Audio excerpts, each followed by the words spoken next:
आप सबके लिए जितनी भी अभी शिफ्ट हुई फर्स्ट अटेम्प्ट में, उस सब की कंबाइंड लर्निंग एक लेकर आया हूं। फिजिक्स में क्या हुआ, केमिस्ट्री में क्या हुआ, मैथ्स में क्या हुआ, अटेम्प्ट की सीक्वेंस क्या होनी चाहिए थी, हमने क्या क्या बच्चों ने मेजरली गलतियां करी, और सबसे इंपॉर्टेंट बात, अब इस फर्स्ट अटेम्प्ट से सीखकर क्या हम ऐसा बदलाव करें अपनी प्रिपरेशन में, क्या मोस्ट इंपॉर्टेंट पॉइंट्स हैं जिनको हमको ध्यान में रखना है अगर हम सेकंड अटेम्प्ट में 99 परसेंटाइल लेकर आना चाहते हैं। तो सबसे पहले तो वीडियो पूरा एंड तक देखना, एक एक चीज को नोट डाउन करना, बहुत शॉर्ट में होने वाला है। 7-8 मिनट में सबसे मेजर लर्निंग हम ले लेंगे ताकि एक स्टार्टिंग का पॉइंट मिल जाए। इसके बाद डिटेल में तो अपन बात करते ही रहेंगे, डिटेल स्ट्रैटेजी अपन करते ही रहेंगे। शुरुआत करें क्या, सबसे पहले सब्जेक्ट वाइज एनालिसिस से शुरुआत करते हैं, क्या रहा कैसा रहा। तो सबसे पहले बात होगी मेरे सब्जेक्ट मतलब केमिस्ट्री से। देखो इस बार पैटर्न बदला है, सबसे कम वेटेज फिजिकल केमिस्ट्री का आया। आपने जितने भी एनालिसिस देखे होंगे, मैंने जो बच्चों से बात करी, कोटा में, बाहर, पूरे देश भर के बच्चों से बात करी, ज्यादातर फिजिकल केमिस्ट्री मोस्ट शिफ्ट्स में न्यूमेरिकल टाइप क्वेश्चन में आई है। सबसे पहली बात तो ये रही। आईओसी का वेटेज चैप्टर जबकि सबसे कम थे, रिलेटिवली काफी ज्यादा हाई रहा, और वो भी ऐसा नहीं है कि बहुत ज्यादा डेप्थ में से पूछी गई हो चीजें। जैसे फॉर एग्जांपल कोऑर्डिनेशन के जितने भी सवाल आए, ज्यादातर सवाल एकदम डेप्थ में घुसकर या एक्सेप्शनल सीएफटी या सीएफएससी जो भी आप बोलते हैं उससे नहीं आए। स्ट्रेट फॉरवर्ड एनसीईआरटी से पिक की हुई लाइंस या चैप्टर की शुरुआत से बहुत सारे सवाल आए। ऑर्गेनिक केमिस्ट्री में जितने भी रिएक्शंस पूछे गए सारे एनसीईआरटी में थे, आउट ऑफ एनसीईआरटी नहीं आया। इसका मतलब मोटा मोटा जो बच्चे ने बोला, ऑन एन एवरेज हर बच्चा 18 से 20 क्वेश्चन अटेम्प्ट करके आए केमिस्ट्री में। बहुत कम बच्चे ऐसे मिले जिन्होंने बोला 45 मिनट से ज्यादा मेरे को केमिस्ट्री में लगे हो। मतलब इफेक्टिवली सिलेक्शन केमिस्ट्री से ही होगा। सबसे आसान हमेशा हर बार केमिस्ट्री आई है। हाँ, कुछ कुछ शिफ्ट में ऐसा था कि फिजिक्स भी कंपैरेटिवली इजी थी, केमिस्ट्री जितनी इजी थी, पर केमिस्ट्री पूरे टाइम इजी आई है। सबसे बड़ी बात, फिजिकल के जो क्वेश्चन आए वो कैलकुलेटिव नहीं थे। कोई ऐसा क्वेश्चन नहीं आया 8-10 स्टेप का कैलकुलेशन हुआ हो। बहुत बेसिक क्वेश्चन फिजिकल में से भी पूछे गए। इसका मतलब अगर तुमको केमिस्ट्री में फॉर्मूले याद है, अगर तुमको केमिस्ट्री में एनसीईआरटी याद है, उसके रिएक्शन एक एक याद है, तो यार तुम 25 में से 25 सही करके आ सकते हो केमिस्ट्री के। Chemistry is the winner. और यही सेम काम 2 अप्रैल में भी, मतलब सेकेंड अटेम्प्ट में जो अप्रैल में होने वाला है, उसमें भी ये ही सेम पैटर्न हर साल फॉलो होता हुआ आया है, इस साल भी फॉलो होगा। तो यार तुम्हारे के अंदर जितने भी कीड़े ना, केमिस्ट्री नहीं पसंद, केमिस्ट्री ऐसा, केमिस्ट्री वैसा, यही करते रह गए तो फर्स्ट अटेम्प्ट में चोट खाई, मोए मोए हुआ तुम्हारा, हुआ कि नहीं हुआ यार ऑनेस्टली बताओ। केमिस्ट्री का पेपर देखने के बाद कितनी गंदी फील आई यार, काश टीचर की बात मान ली होती यार, काश वो केमिस्ट्री में थोड़ा सा ज्यादा इनपुट डाल दिया होता। अब इस काश को एक्चुअल रियलिटी में बदलना है। अगर तुम 12th के भी बच्चे हो, 12वीं कक्षा में जितना भी तुम्हारे पेपर में आएगा बोर्ड के एग्जाम में, वो एनसीईआरटी से आएगा। चाहे इसी बहाने तुम एनसीईआरटी पढ़ लो यार, पर प्लीज एनसीईआरटी का एक एक पन्ना पढ़ लेना। बात समझाई? ये केमिस्ट्री का मोटा मोटा एनालिसिस रहा। Purely paper out of NCERT, हाँ डेप्थ की चीजें भी थी पर वो कम थी। तो अगर बेसिक्स पता है, फॉर्मूला पता है, फॉर्मूला अप्लाई कैसे होता है ये पता है, और रिएक्शन एनसीईआरटी के पता है, तो तुम पूरा पेपर फोड़ दोगे। सबसे सरप्राइजिंग फिर से फिजिक्स।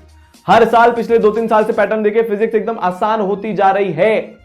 ब्रेथ बहुत कवर हुई। अच्छा, केमिस्ट्री में भी एक बात बताता हूं, कोई फेवरेट चैप्टर निकलकर बाहर नहीं आया, सब में से सवाल पूछे गए हैं।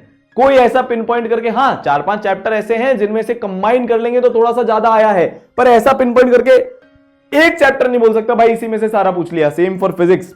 किसी पेपर में यूनिट डायमेंशन से सवाल थे तो कहीं पर काइनेमेटिक्स था, कहीं पर वेक्टर था, कहीं पर एनएलएम था। जितना रोटेशन का वेटेज चला उतना ही बाकी बेसिक मैकेनिक्स का भी वेटेज रहा। इलेक्ट्रोस्टैटिक्स बहुत बड़ा चैप्टर है, इसका मतलब ऐसा नहीं है उसमें से ज्यादा आ गया तो ब्रेड्थ कवर करनी है। जितने ज्यादा सब टॉपिक्स आपको पता होंगे, उसके फॉर्मूले आपको याद होंगे, आप फोड़ दोगे। पता है फिजिक्स के पेपर में कौन बच्चा बाहर आकर रो रहा था सेंटर से, जिसको तकलीफ हुई, जिसको फिजिक्स के फॉर्मूले याद नहीं थे। आपको फ्री रिसोर्स माइंड मैप दे रखा है, इसरल की ऐप डाउनलोड करोगे, सारे फॉर्मूलाज अपने याद करते जाओ। उससे अगर अभी तक भी आपको फॉर्मूले याद नहीं है, क्राइम है फॉर्मूले याद नहीं होना। फिजिक्स का पेपर बच्चे 40-45 मिनट में अटेम्प्ट करके आप सोचकर देखो। बैलेंस इसी तरह से हुआ कि फिजिक्स और केमिस्ट्री आसान दी गई ताकि जो बचा हुआ टाइम है वो मैथ्स में अपन एक्स्ट्रा डाल सकें। और सबसे बड़ी बात, फिजिक्स में लंबी कैलकुलेशंस नहीं आई। मतलब आप सोचकर देखो कि अगर मुझे बेसिक पता है, मैंने ढंग से तैयारी करी है, मैं क्लास में गया हूं, मैंने क्लासेस अटेंड करी है, लास्ट में ढंग से रिवीजन किया है, तो मैं फिजिक्स और केमिस्ट्री फोड़ दूंगा। बच्चे 16-18 अटेम्प्ट आराम से फिजिक्स के अंदर कर आए हैं। अब बात बची जो गले की फास्ट बना हुआ है, और वो है मैथमेटिक्स। मैथमेटिक्स में हर चैप्टर से पूछा गया। हाँ, वेक्टर 3D के सवाल थोड़े से ज्यादा थे, ठीक है, वेक्टर 3D इनका फेवरेट अभी भी बना हुआ है, पर उसके अलावा हम देखें एलजेब्रा, ट्रिग्नोमेट्री शायद थोड़ी सी कम थी, ट्रिग्नोमेट्री सबसे लीस्ट पूछी गई, पर अलजेब्रा हो, कोऑर्डिनेट ज्योमेट्री हो या प्रोबेबिलिटी पीएनसी वाला पार्ट हो, इनमें से ऑलमोस्ट बराबर परसेंटेज के अपने सवाल आए हैं। बहुत डेप्थ वाले क्वेश्चन थे, टफ सवाल थे, आपको कॉन्सेप्ट अंदर से घुस घुस कर पूछा था, और साथ में तकलीफ पता है किससे बड़ी, सब कुछ कैलकुलेटिव था। जितने भी ये वेक्टर 3D वाले सवाल आए, इनमें इतनी लंबी लंबी कैलकुलेशन हुई थी, बच्चे को चौथे पांचवें स्टेप में जाकर पता चला भाई मैं गलत कैलकुलेशन वाले जंजाल में, ट्रैप में फंस गया हूं। जितने बच्चे मेरे को मिले, मैक्सिमम बच्चे 8 से लेकर 12 तक क्वेश्चन अटेम्प्ट करके आए। मैथ्स में बहुत कम बच्चे ऐसे मिले जिन्होंने बोला सर हम 18 से ज्यादा मैथ्स में अटेम्प्ट करके आए। मेरे को तो कोई भी नहीं मिला, इनफैक्ट 15-18 से ज्यादा अटेम्प्ट करने वाले, हाँ ऑनलाइन कोर्स के कुछ बच्चे थे, उन्होंने 20-21 तक अटेम्प्ट किए हैं, किसी ने 22 भी अटेम्प्ट किए हैं, पर कोटा में स्पेसिफिकली सेंटर के बाहर 1-2 ही ऐसे बच्चे होंगे जिन्होंने बोला सर 15-18 से ज्यादा अटेम्प्ट करके आए। जो एवरेज आ रहा था वो 10 से 15 का एवरेज आ रहा था। तो केमिस्ट्री में 99 परसेंटाइल किसकी आएगी, जिसके 18 से ज्यादा क्वेश्चन सही होंगे। फिजिक्स में किसकी आएगी, 16-17 से ज्यादा क्वेश्चन सही होंगे। मैथ्स में किसकी आ जाएगी, 13-14 से ज्यादा अगर तुम्हारे क्वेश्चन सही हो गए मैथ्स में, तो तुम मैथ्स में इंडिपेंडेंटली 99 परसेंटाइल लेकर आ जाओगे। तो जितना समझ में आ रहा है, सारी शिफ्ट्स का अगर अपन देखें तो बहुत ज्यादा लेवल में फर्क इस बार नहीं था। पिछली बार तक कैसा होता था, एक शिफ्ट बहुत ज्यादा टफ आती थी, एक बहुत ज्यादा आसान आती थी। इस बार सारी शिफ्ट्स आसान या मॉडरेट की तरफ, मीडियम लेवल की सारी शिफ्ट्स आई है। एक शिफ्ट शायद 1 फरवरी की सेकंड शिफ्ट थोड़ी सी ज्यादा हार्ड थी, पर उसमें भी इतना वेरिएशन नहीं आएगा।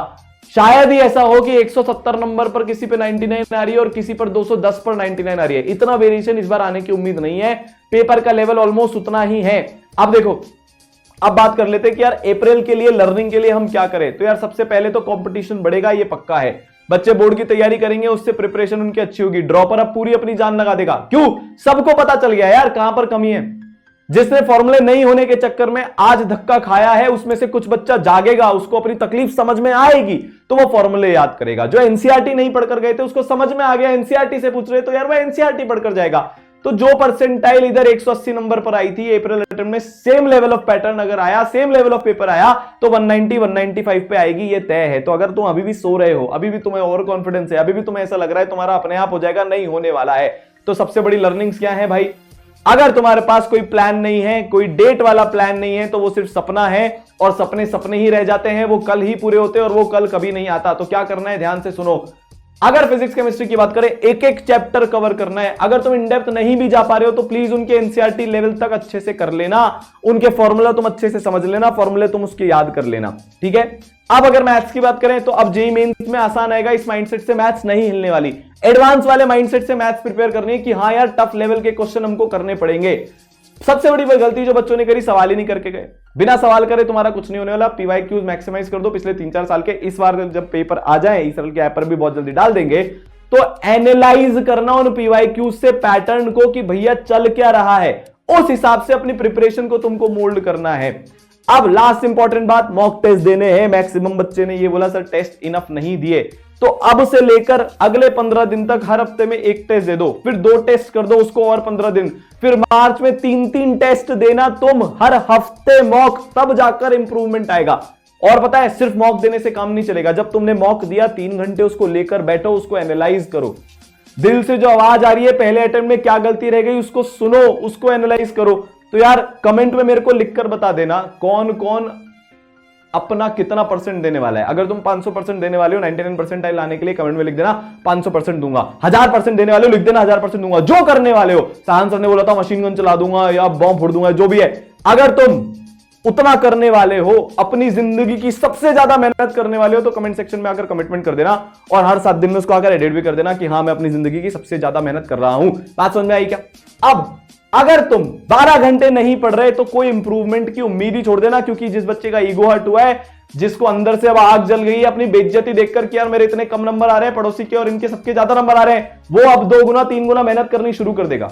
बच्चा जागता है फर्स्ट अटेम्प्ट बिगड़ने के बाद। फर्स्ट अटेम्प्ट की ब्यूटी यही है, सोते हुए शेरों को जगा देता है, खुखार शेर बना देता है। वो होता है ना, अगर कोई शेर जख्मी है तो वो भाई फिर जो अटैक करता है, शेर एक कदम पीछे लेता है तो फिर वो जो अटैक करता है उसकी बात ही अलग होती है।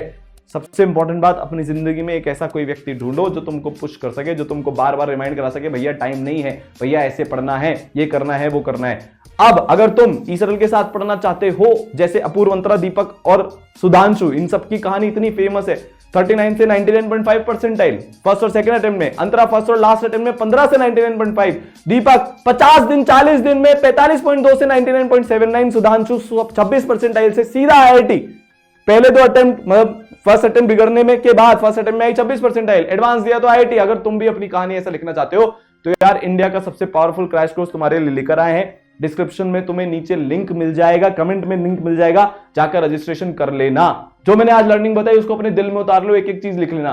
तो अगर तुम सिर्फ मेंस की तैयारी करना चाहते हो तो बाउंस बैक है जेईई मेंस का। मेंस की तैयारी तुम कब करोगे? अगर तुम्हारे 125 से 120 से कम नंबर आ रहे हैं। अगर तुम्हारे उससे ज्यादा नंबर आ रहे हैं तो मेंस प्लस एडवांस वाला कोर्स तुम्हारे लिए है। साइमल्टेनियसली मेंस प्लस एडवांस की तैयारी करनी पड़ेगी, ठीक है। कितने नंबर पर कौन सी तैयारी करनी चाहिए इसका अलग से वीडियो बहुत जल्दी लेकर आ जाऊंगा या शॉर्ट में बता दूंगा। अभी के लिए मोटी गाइडलाइन क्या है? 120 130 नंबर से कम तो जेईई मेंस की तैयारी, 120 130 से ज्यादा तो मेंस प्लस एडवांस दोनों की तैयारी साइमल्टेनियसली करेंगे। लाइव क्लासेस बहुत जल्दी शुरू होने वाली हैं, डेली लाइव क्लास इसमें चलने वाली है। 5 लेयर मेंटरशिप होगी, 5 लेयर डाउट सॉल्विंग होगी, पूरा टेस्ट का सिस्टम होगा। मोस्ट एक्सपेक्टेड क्वेश्चन की लाइव क्लासेस अलग से होंगी, मेंस की अलग, एडवांस की अलग। मतलब हर एक वो चीज जिसमें अगर आज तुम्हारी 50 परसेंटाइल 40 30 परसेंटाइल भी है तो चांसेस बनेंगे तुम 99 परसेंटाइल के पार पहुंच जाओ और जो मेरा फाइनल डेस्टिनेशन फाइनल ड्रीम है आईआईटी बॉम्बे, आईआईटी दिल्ली, उस तक भी पहुंच जाओगे। All the best.